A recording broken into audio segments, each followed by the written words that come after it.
Chapter 16.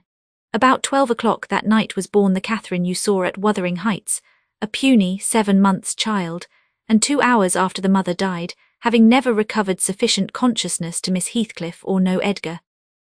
The latter's distraction at his bereavement is a subject too painful to be dwelt on. Its after-effects showed how deep the sorrow sunk. A great addition in my eyes was his being left without an heir. I bemoaned that as I gazed on the feeble orphan, and I mentally abused old Linton for what was only natural partiality, the securing his estate to his own daughter instead of his son. An unwelcomed infant it was, poor thing. It might have wailed out of life, and nobody cared a morsel during those first hours of existence. We redeemed the neglect afterwards, but its beginning was as friendless as its end is likely to be. Next morning, bright and cheerful out of doors, Stole softened in through the blinds of the silent room, and suffused the couch and its occupant with a mellow, tender glow. Edgar Linton had his head laid on the pillow and his eyes shut. His young and fair features were almost as deathlike as those of the form beside him, and almost as fixed, but his was the hush of exhausted anguish and hers of perfect peace. Her brow smooth, her lids closed, her lips wearing the expression of a smile. No angel in heaven could be more beautiful than she appeared, and I partook of the infinite calm in which she lay. My mind was never in a holier frame than while I gazed on that untroubled image of divine rest. I instinctively echoed the words she had uttered a few hours before, incomparably beyond and above us all.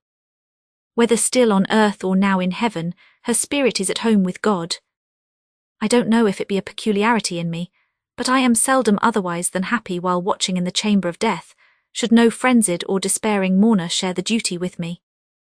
I see a repose that neither earth nor hell can break, and I feel an assurance of the endless and shadowless hereafter, the eternity they have entered, where life is boundless in its duration, and love in its sympathy, and joy in its fullness. I noticed on that occasion how much selfishness there is even in a love like Mr. Linton's, when he so regretted Catherine's blessed release. To be sure, one might have doubted, after the wayward and impatient existence she had led, whether she merited a haven of peace at last. One might doubt in seasons of cold reflection, but not then in the presence of her corpse. It asserted its own tranquillity, which seemed a pledge of equal quiet to its former inhabitant. "Do you believe such people are happy in the other world, sir? I'd give a great deal to know." I declined answering Mrs. Dean's question, which struck me as something heterodox. She proceeded. "Retracing the course of Catherine Linton, I fear we have no right to think she is, but we leave her with her Maker. The master looked asleep, and I ventured soon after sunrise to quit the room and steal out to the pure, refreshing air. The servants thought me gone to shake off the drowsiness of my protracted watch. In reality, my chief motive was seeing Mr. Heathcliff. If he had remained among the larches all night, he would have heard nothing of the stir at the Grange. Unless perhaps he might catch the gallop of the messenger going to Gimmerton. If he had come nearer, he would probably be aware, from the lights flitting to and fro, and the opening and shutting of the outer doors, that all was not right within. I wished yet feared to find him. I felt the terrible news must be told, and I longed to get it over, but how to do it I did not know. He was there, at least a few yards further in the park. Leant against an old ash tree, his hat off, and his hair soaked with the dew that had gathered on the budded branches and fell pattering round him. He had been standing a long time in that position, for I saw a pair of owls passing and repassing scarcely 3 feet from him, busy in building their nest, and regarding his proximity no more than that of a piece of timber. They flew off at my approach, and he raised his eyes and spoke. "She's dead," he said. "I've not waited for you to learn that. Put your handkerchief away, don't snivel before me, damn you all. She wants none of your tears." I was weeping as much for him as her. We do sometimes pity creatures that have none of the feeling either for themselves or others. When I first looked into his face, I perceived that he had got intelligence of the catastrophe. And a foolish notion struck me that his heart was quelled and he prayed, because his lips moved and his gaze was bent on the ground. "Yes, she's dead," I answered, checking my sobs and drying my cheeks. "Gone to heaven, I hope. Where we may, everyone, join her, if we take due warning and leave our evil ways to follow good." "Did she take due warning then?" asked Heathcliff, attempting a sneer. "Did she die like a saint? Come, give me a true history of the event. How did—" He endeavoured to pronounce the name, but could not manage it, and compressing his mouth he held a silent combat with his inward agony, defying, meanwhile, my sympathy with an unflinching, ferocious stare.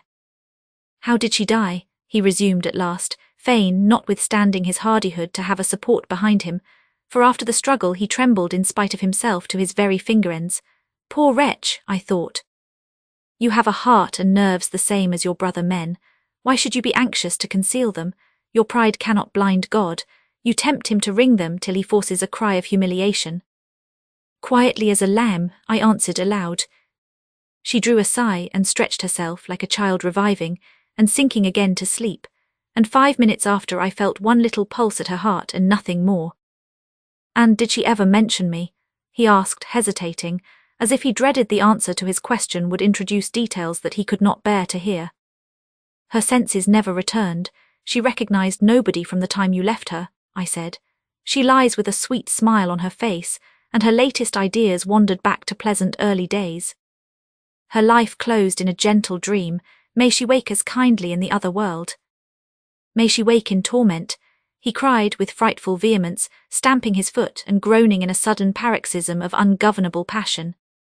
"Why, she's a liar to the end. Where is she? Not there, not in heaven, not perished. Where? Oh, you said you cared nothing for my sufferings.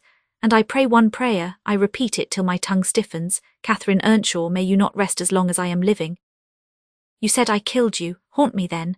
The murdered do haunt their murderers, I believe. I know that ghosts have wandered on earth. Be with me always, take any form, drive me mad. Only do not leave me in this abyss where I cannot find you. Oh God, it is unutterable. I cannot live without my life. I cannot live without my soul." He dashed his head against the knotted trunk, and lifting up his eyes howled not like a man, but like a savage beast being goaded to death with knives and spears. I observed several splashes of blood about the bark of the tree, and his hand and forehead were both stained. Probably the scene I witnessed was a repetition of others acted during the night. It hardly moved my compassion, it appalled me. Still, I felt reluctant to quit him so. But the moment he recollected himself enough to notice me watching, he thundered a command for me to go, and I obeyed. He was beyond my skill to quiet or console. Mrs. Linton's funeral was appointed to take place on the Friday following her decease. Until then her coffin remained uncovered, and strewn with flowers and scented leaves, in the great drawing-room. Linton spent his days and nights there, a sleepless guardian, and, a circumstance concealed from all but me, Heathcliff spent his nights at least outside, equally a stranger to repose. I held no communication with him. Still, I was conscious of his design to enter if he could, and on the Tuesday, a little after dark, when my master, from sheer fatigue, had been compelled to retire a couple of hours, I went and opened one of the windows.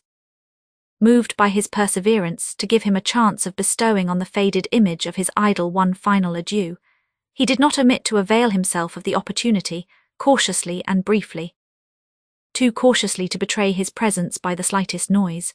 Indeed, I shouldn't have discovered that he had been there, except for the disarrangement of the drapery about the corpse's face, and for observing on the floor a curl of light hair, fastened with a silver thread, which, on examination, I ascertained to have been taken from a locket hung round Catherine's neck. Heathcliff had opened the trinket and cast out its contents, replacing them by a black lock of his own. I twisted the two and enclosed them together. Mr. Earnshaw was, of course, invited to attend the remains of his sister to the grave. He sent no excuse, but he never came. So that, besides her husband, the mourners were wholly composed of tenants and servants. Isabella was not asked. The place of Catherine's interment, to the surprise of the villagers, was neither in the chapel under the carved monument of the Lintons, nor yet by the tombs of her own relations outside.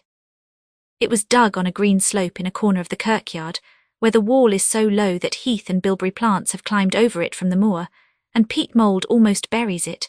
Her husband lies in the same spot now, and they have each a simple headstone above, and a plain grey block at their feet to mark the grave.